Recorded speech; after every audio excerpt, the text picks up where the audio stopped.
Hi everybody, welcome back to my channel. Well, the time has come to saute the onions for my Peperonata Calabrese, and it's the third last step into finishing off this recipe. I began it yesterday evening, or afternoon I should say, and it's been a very long process. But I do know from experience that this recipe, if you cook it the way that it's supposed to be cooked in layers and not all together, it's very time consuming but well worth it because the taste is heavenly. There's no other way to describe it. It's heavenly. So I'm going to dump in the onions and see how long it takes. The sautéing of the potatoes took a good 28 minutes. So, or was it 20 minutes? It's very tedious, guys. So you have to set aside an entire day for this recipe. And I can imagine that the people in the region where this recipe originated from, they must have had all day long. I don't have all day long and I don't even work.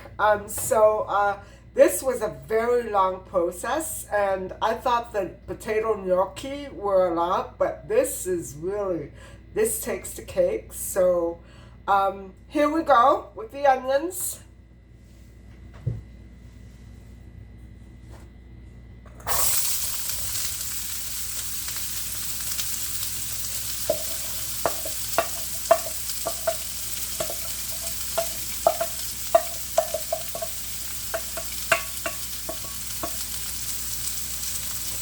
Now guys, the oil was already in there, about 1/4 of a cup. Probably I'll end up adding more.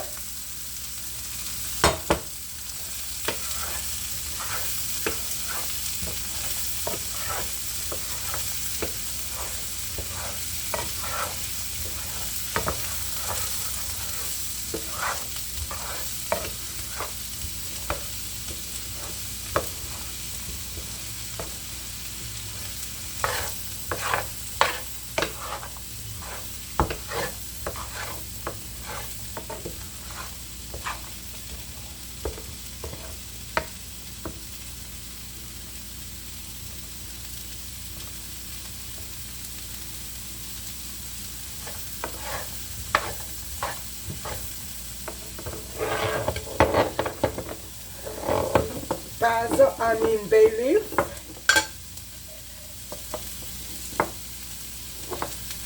Am I running low on bay leaf? They're all kind of crumbly though. I should start looking for some more bay leaf. Oregano. 2 pinches. 2 pinches.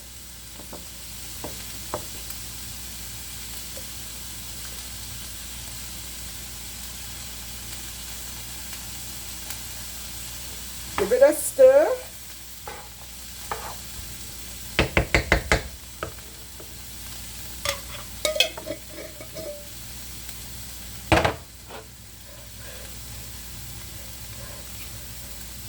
Salt. Wow. I used an entire shaker of salt for just this one recipe.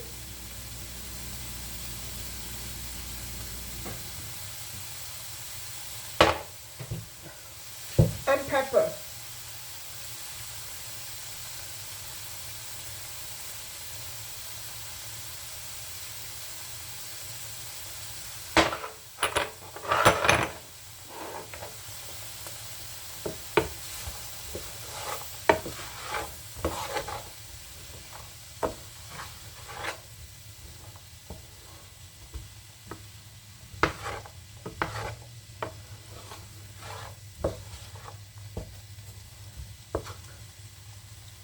Five minutes, guys.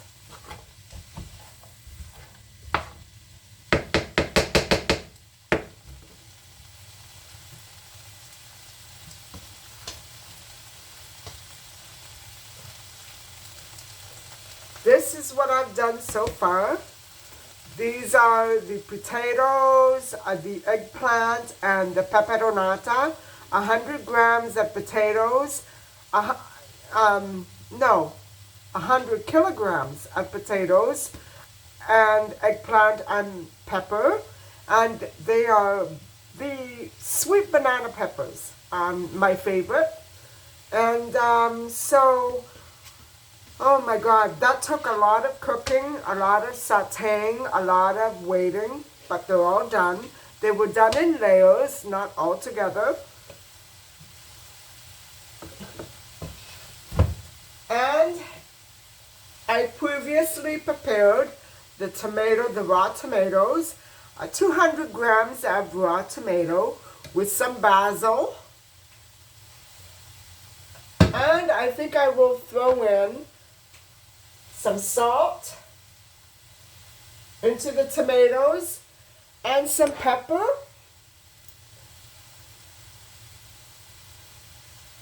And some oregano.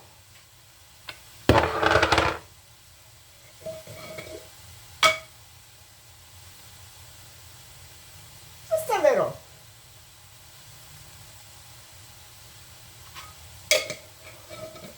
There's already about 3 or 4 leaves of basil in the tomatoes, and I was telling everybody before that I just can't handle, I can't, wrap my head around the taste of raw tomatoes without that hint of basil. It has to be there, guys. Tomato and basil should be grown together, side by side. What can I say? My own luck with my basil this year has been absolutely horrible because I used so much of it during the winter that the plant, it was a jungle. The plant that I had since my mother began it, at least 10 years ago, it finally died. It just couldn't take anymore, guys. It died. And I have not been having any luck with my basil since. I bought, 5, 6 plants? And one by one, they're all, I don't even want to think about it or talk about it. But I did find a nice, cozy little, tucked away, local Italian grocer who is carrying, now I bought another pot of basil. Hold on, I'll show it to you.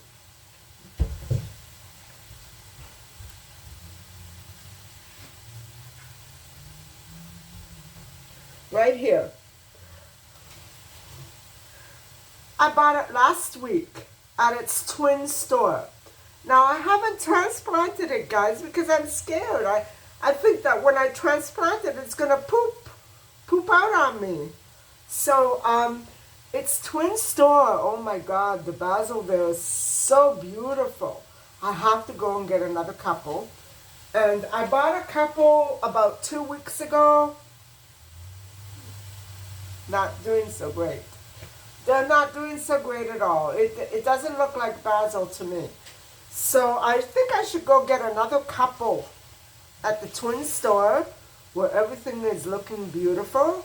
And guys, wish me luck, because a life without basil is, I can't even begin to describe it. I need my basil. I love tomatoes, and I cook with tomatoes every week, so my basil is very important. And I'm not finished planting yet, so hopefully it'll be the last 2 basil plants that I do purchase, and that should happen over the weekend. And about transplanting them, don't talk to me about it, because every time I do that, they die. So, oh, this smells heavenly. As soon as I transplant it, the smell goes away and it starts to, oh well.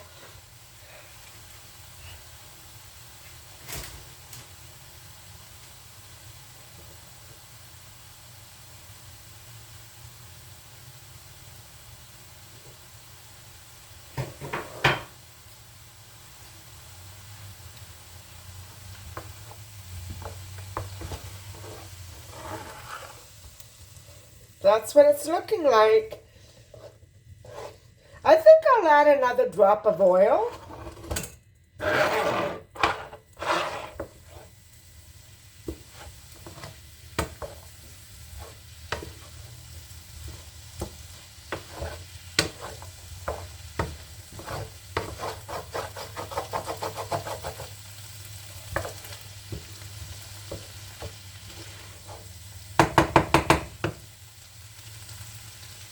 Here we go.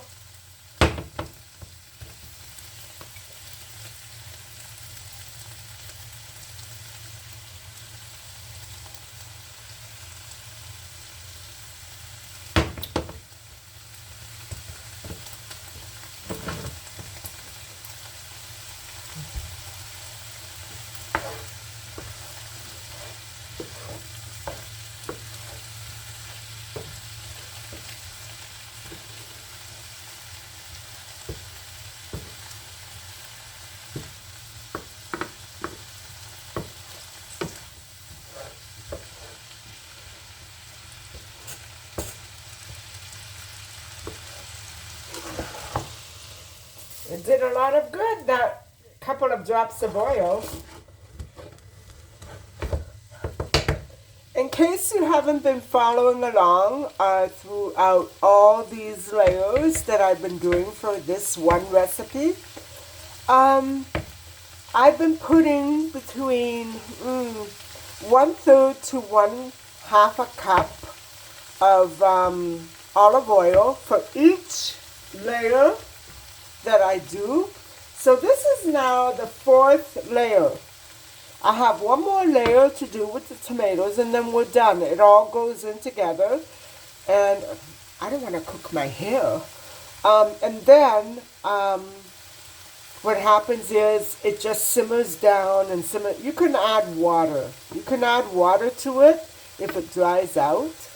But usually at the last stage where it's all together is where, if you wish, you can add sausage.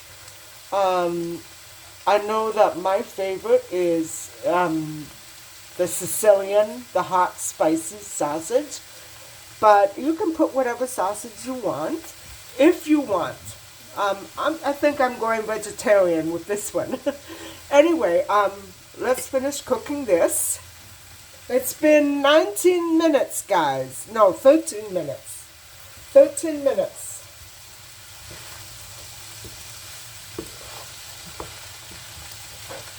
Usually the simmering for every vegetable calls for 15 minutes, but in all cases except for the eggplant, it's exceeded that. But I think for the onion, it's going to be okay. 15 minutes is going to be just fine.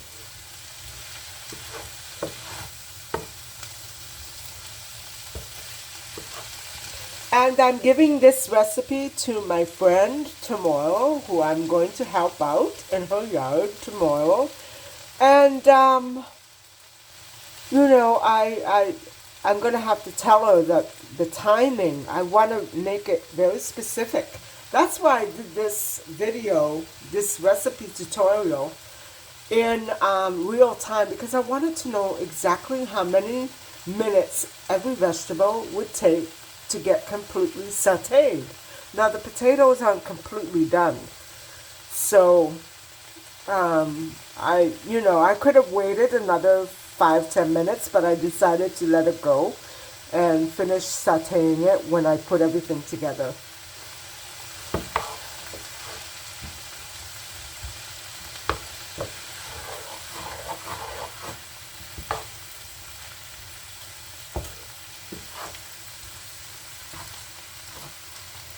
Okay, guys, I'm just going to begin to wrap up the onion sauteing, and it's pretty much done.